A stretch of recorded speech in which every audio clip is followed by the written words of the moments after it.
જય દ્વારકાધીશ. તો તમારા બધાનું સ્વાગત છે અમારા પહેલા વ્લોગમાં. તો આજે અમે જવાના છીએ, ક્યાં જવાના છીએ આપણે? બાકોળી ને દ્વારકા ને બધું જવાનું. શું કામે જવાના છીએ અંકિતભાઈ, તમે કંઈક કહેવા માંગશો? મીંઢોર છોડવા. તો એના મેરેજ થયા ને પછી મીંઢોર છોડવા ગયા જ નથી.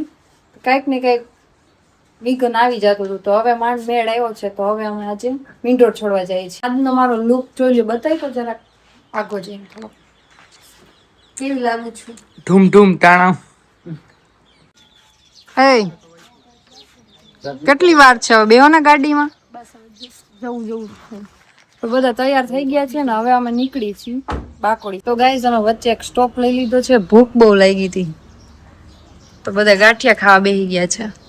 ગુજરાતી થઈને ગાંઠિયા ના થાય તો ગાંઠિયા, મરચા ને સંભારો હા હા હા. પડી નહીં. રસ્તામાં આવતા હતા ને તો અહીંયા વાછરા દાદાનું મંદિર છે, જો બધા પગે લાગુ ઊભા રહી ગયા છે. બહુ મસ્ત સુકૂન વાળી જગ્યા છે. મને ફોન દઈને વહી ગઈ એટલે પછી મેં કીધું લાય એકાદી ક્લિપ હું નાખી દઉં. બસ તું રેવા દેજે.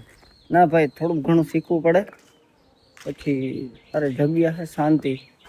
જો કૂતરો હતો અહીંયા. બહુ મસ્ત જગ્યા છે નહીં? અરે બહુ જ એમ થાય કે અહીંયા જ આવતા રહે હુઈ જાય. ફાઇનલી ગાઈસ જોઈન નિવેદ રાંધે છે મમ્મી. નિવેદ રંધાય છે ને પછી માતાજી જવાનું છે અને અંકિતના એના મીંઢોર છૂટી જાય પછી અમારે બીજો કંઈક પ્લાન બન્યો છે, તો એ તમે આગળ જોતા રહેજો, તમે કહેતા રહેશો. ગાઈસ ફાઇનલી અમે રેડી થઈ ગયા છીએ અને હવે અમે નીકળશું મંદિર તરફ.